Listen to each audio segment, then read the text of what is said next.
నమస్తే. ఇన్నాళ్ళు నన్ను సపోర్ట్ చేస్తూ, ఎంకరేజ్ చేస్తూ మీ ప్రేమని నాకు అందిస్తున్న ప్రతి ఒక్కరికి కృతజ్ఞతలు. అలాగే ఈ వీడియో కూడా ఖచ్చితంగా మీకు ఉపయోగపడుతుంది. లైక్, షేర్ అండ్ సబ్స్క్రైబ్ చేసి మీ సపోర్ట్‌ని నాకు అందించండి. అలాగే ఈ వీడియో పట్ల మీకున్న అభిప్రాయాన్ని కామెంట్ సెక్షన్‌లో కామెంట్ చేసి తెలియజేయండి. ఇప్పుడు వీడియోని చూద్దాం. నమస్తే, వెల్కమ్ టు అవర్ ఛానల్. నేను పద్మిని. ప్రస్తుతం మనం శ్రీపాద శ్రీవల్లభ దత్త పీఠంలో ఉన్నాము. లత గారు మనతో పాటు ఉన్నారు, మాట్లాడదాం. అక్క నమస్తే. అక్క నమస్తే రా. జై గురుదత్త. శ్రీ గురుదత్త అక్క, థ్యాంక్ యూ సో మచ్ మమ్మల్ని ఆహ్వానించినందుకు. అయ్యో, ఆల్వేస్ వెల్కమ్ దత్తపీఠానికి. సో ఈ రోజు గురువారము అఖండ సప్తాహ సామూహిక సప్తాహ పారాయణం జరగడం అనేది జరుగుతోంది మన పీఠంలో. అవును. సో స్టార్ట్ అయిందా? స్టార్ట్ అయింది. పొద్దున్న నుంచి చాలా మంది, దాదాపు 16 మంది. అబ్బా బాబా, ఈ రోజు 16 మంది వచ్చి చేశారు. ఇంకా సాయంత్రం కూడా కొంతమంది వస్తా ఉన్నారు. ఏమో స్వామి, నేను ఒక 7 అని అనుకుంటే 16 మందిని స్వామి పంపించారు. ఇంకా సాయంత్రం వరకు ఇంకొక 4 రావచ్చు, వచ్చే అవకాశం కూడా ఉందన్నమాట. స్వామి ఆ విధంగా అందరినీ తీసుకొచ్చి అందరూ కూడా వచ్చి ఎంతో తృప్తిగా చదువుకొని చాలా ప్రశాంతంగా ఉంది. ఎవరికి ఏ సమస్య ఉన్నా కూడా స్వామి ముందుకు వస్తే ముందు ధైర్యం వస్తుంది. అవునక్క, అవునక్క. ఎంత ముగ్ధ మనోహరమైన స్వరూపంతో స్వామి ఇక్కడ కొలువుదీరి ఉన్నారు. నిజంగా చాలా చాలా అద్భుతం.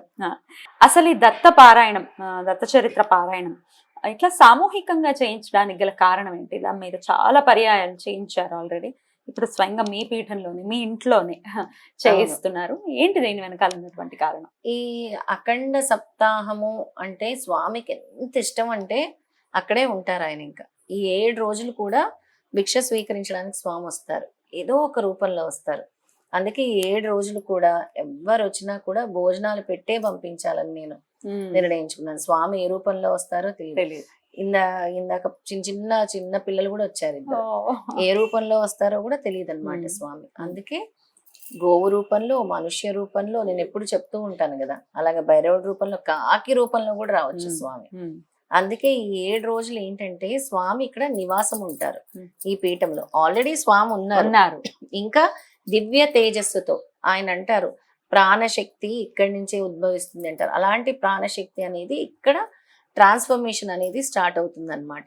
అలాంటి ప్రతిస్పందనలు అంటే ప్రతి ఒక్కరిలో కూడా మంచి భావాలని మార్చేసే విధంగా కూడా ఈ సప్తాహ పారాయణం చేస్తుంది. స్వామి వచ్చిన చోట ఏంటి, మెయిన్ గా శాంతి, ప్రశాంతత ఉంటుంది, ఆనందం ఉంటుంది. అలాగే ఎవరికి ఏ కష్టం ఉన్నా కూడా ఆ కష్టాన్ని తొలగిస్తారు స్వామి. ఈ పారాయణం అయిపోయే లోపలే చూడరా ఒక్కొక్కరు మిరాకిల్ మనతో షేర్ చేసుకుంటారు. ఖచ్చితంగా అలాంటి అద్భుతమైన పారాయణమే ఇది. స్వామి 51వ అధ్యాయంలో చెప్పారు, ఈ అఖండ సప్తాహ సామూహిక పారాయణం ఎక్కడైతే జరుగుతూ ఉంటుందో అక్కడ 4 పురుషార్థాలు సిద్ధిస్తాయి, నేను చాలా ఆనందిస్తాను.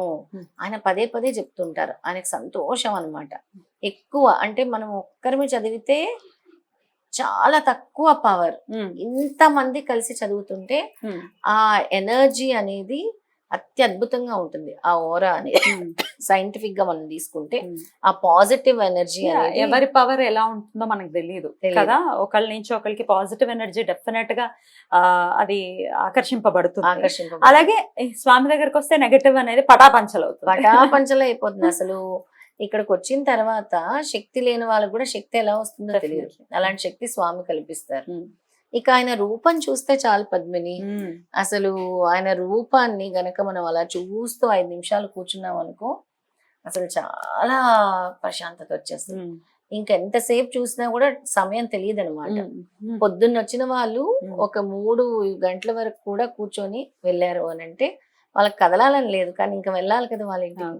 అలా ఉదయం 6ంటికి వచ్చిన వాళ్ళు ఉన్నారు, 7 నుంచే కూడా ఈ రోజు మొదలైపోయింది. సో 7 days ఉంటుంది. 8th డే హోమం చేస్తారా ఇట్లా? ఇప్పుడు వచ్చే గురువారము అంటే బుధవారంకి అయిపోతుంది ఉద్యాపన అనే చెప్పాలి. ఎవరైనా సరే వాళ్ళు చేస్తున్న పొరపాటు ఏంటంటే మేము గురుచరిత్ర పారాయణం చేసామంటున్నారు. గురుచరిత్ర పారాయణంకి పరిపూర్ణత ఎప్పుడు వస్తుందంటే 11 మందికి అన్నదానం చేయాలి, 11 members కి వాళ్ళు అన్నదానం చేయాలి. అలా చేయట్లేదు చాలా మంది. మనం ఎన్నో ఎపిసోడ్ లో చెప్తున్నాం కదా పద్మిని, మీరు వదిలేస్తున్నారు. ఈ వాళ్ళు కూడా వచ్చారు ఒకరు, అమ్మ మీరు చేయాలంటే తెలీదు అంటున్నారు. అలా కాదు, మీరు నియమాలు తెలుసుకోండి. ఆ 11 మందికి అన్నదానం చేయమని ఎందుకు చెప్తుంది చరిత్ర?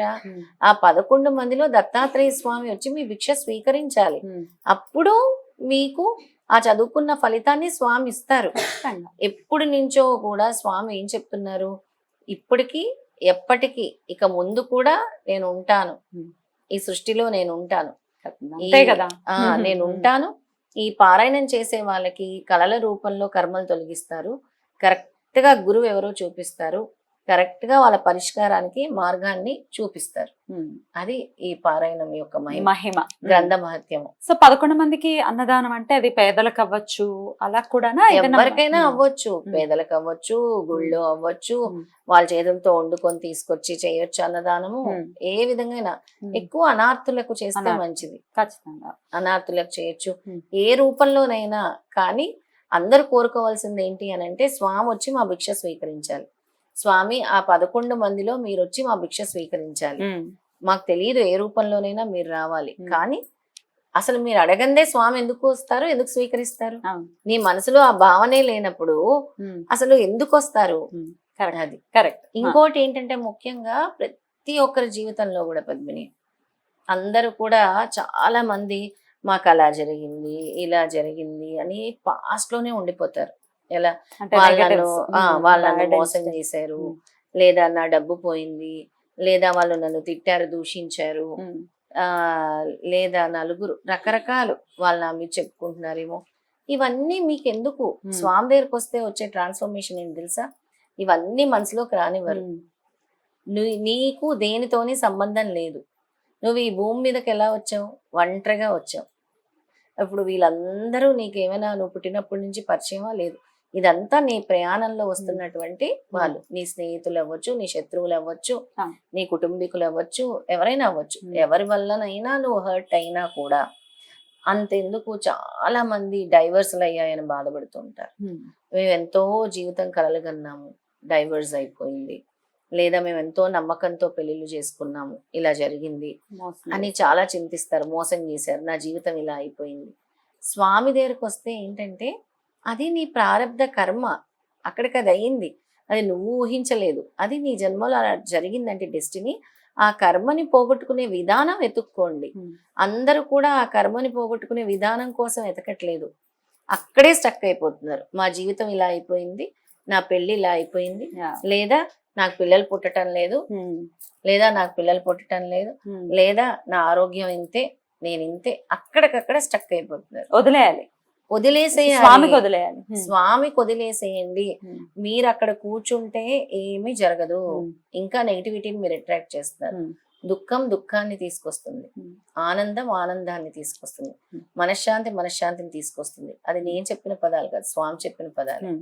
ఉమ్. నువ్వు దేన్నైతే ఆకర్షిస్తావో అదే నీ దగ్గరకు వస్తుంది. Right. నువ్వు కోపాన్ని ఆకర్షిస్తే కోపం వస్తుంది, ప్రేమను ఆకర్షిస్తే ప్రేమ వస్తుంది. రైట్.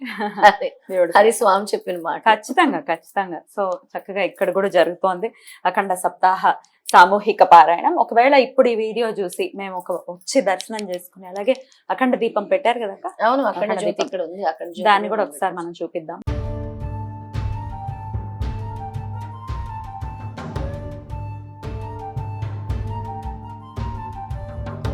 అఖండ జ్యోతిలో నూనె వేసుకుని చాలాసార్లు చెప్పున్నారు, మీ పాపాలని పరిపక్వం చేసుకోండి, దగ్ధం చేసుకోండి అని ఆల్రెడీ చెప్పున్నారు. అవును. ఎవరైనా వచ్చి వాళ్ళకి అలా ఉంటుందా? తప్పకుండా వాళ్ళ చేతితో వాళ్ళు నూనె నూనె తీసుకొచ్చి వేసుకొని. ఇక్కడ గిన్నెలో వేసుకొని ఉమ్. వాళ్ళు వచ్చి వాళ్ళది ఏదైతే ప్రాబ్లం సమస్య ఉందో నూనె వేసుకొని, మళ్ళీ మాకు పారాయణం చదివే అవకాశం కల్పించిన తండ్రి అని నమస్కరించుకుంటే నెక్స్ట్ టైం అవకాశం ఇస్తారేమో. మనం చెప్పుకుంటాం కదా పద్మిని, ఎప్పుడు కూడా పారాయణం చదవాలంటే మా వాళ్ళ చేతుల్లో లేదని, స్వామి అనుగ్రహం ఇవ్వాలి, ఆయన పర్మిషన్ ఇవ్వాలి. థ్యాంక్ యూ అక్క, thank you so very much. అసలు ఫస్ట్ నీకు పర్మిషన్ అవసరం లేదు, శ్రీపాద శ్రీవల్లభుడు వంశీకురాలు. ఈ మధ్య కాలంలో నేను అది చెప్పలేదు కదా, చెప్పకుండా ఉంటారా? ఖచ్చితంగా చెప్తారు, నాకు గుర్తు చేస్తూ ఉంటారు, నన్ను భయపెడుతూ ఉంటారు. భయమే, అమ్మో ఇంకెంత ఒళ్ళు దగ్గర పెట్టుకుని ఉండాలి. వాళ్ళు మీకు ఇదేనా నేనైనా ఒక మాట వస్తే చాలు కదా, అమ్మో. చాలా చాలా సంతోషం. నీకు ఎప్పుడు డోర్స్ ఓపెన్ ఆయన దగ్గరికి రావటానికి, ఆయన వంశీకురాలు కాబట్టి థ్యాంక్ యూ. అది నీకు ఆల్వేస్ ఓపెన్. నీకే కాదు, ప్రతి ఒక్కరి కోసం ఈ డోర్స్ ఎప్పుడు ఓపెన్ గా ఉంటాయి. స్వామి దగ్గర ఎవరైనా ఒకటే, అంతే అంతే. కానీ నువ్వు వంశీకురాలు కాబట్టి కొంచెం ఆ క్రెడిట్ కొంచెం ఎక్కువ ఇచ్చారు. ఎక్కువ Right. ఇచ్చారు. ఇంకొన్ని ఎపిసోడ్స్ చేద్దాం ఒకసారి. పీఠం టూర్ కూడా మేము చేసుకోవచ్చా, తప్పకుండా చూపించచ్చా ఎక్కడెక్కడ ఇలా తప్పకుండా. స్వామి ఎలా ఉన్నారు, అలాగే హోమగుండం కూడా ఉంది ఇక్కడ ప్రత్యేకంగా చేసుకోవచ్చు. దానికి సంబంధించి. చాలా పీస్ఫుల్ గా ఉంది యాక్చువల్ గా ఇక్కడ. చాలా అంటే ఒక ఒక రకమైన ఒక ఆనందం ఉంది, అది ఏంటో మాటల్లో చెప్పలేము. అది స్వామి ఉండడం రీత్యాన డెఫినెట్ గా అందరూ రావటం, స్వామిని దర్శించుకోవటం అవును. డెఫినెట్ గా చాలా చాలా కృతజ్ఞతలక్క. నెక్స్ట్ ఎపిసోడ్స్ లో మరిన్ని విషయాల గురించి మాట్లాడతాం. అలాగే పద్మిని, Thank you. తప్పకుండా. ఎందుకు అని అంటే ప్రతి గురువారము Hmm. అన్నదానం జరుగుతుంది. Hmm. ఆ అన్నదానం వల్ల కూడా Positive. ఆనందం కలుగుతుంది. Hmm. ఆనందం ఎక్కడి నుంచి వస్తుందంటే అన్నదానం వల్ల. Hmm. అది స్వయంగా శ్రీపాదులు వారు చెప్పారు, ఆయన చేశారు. కురవపురంలో ఆయన దర్బార్ నిర్వహించిన తర్వాత అందరికి స్వయంగా ఈ విధంగా మీరు వంటలు చేయండి అని సూచనలు ఇచ్చేవారు. Hmm. దాన్నే మనం మన పీఠంలో ఫాలో అవుతున్నాం. అద్భుతం, ఆయన అద్భుతం, అనుసరించిన మార్గాలన్నీ కూడా అద్భుతం, ఇక్కడ ఇంప్లిమెంట్ చేస్తున్నాం. అద్భుతం అక్క. Congratulations. Thank thank you you. అక్క, thank you so very much. నమస్తే. శ్రీపాదరాజం శరణం ప్రపద్యే. శ్రీదత్తరాజం శరణం ప్రపత్తే.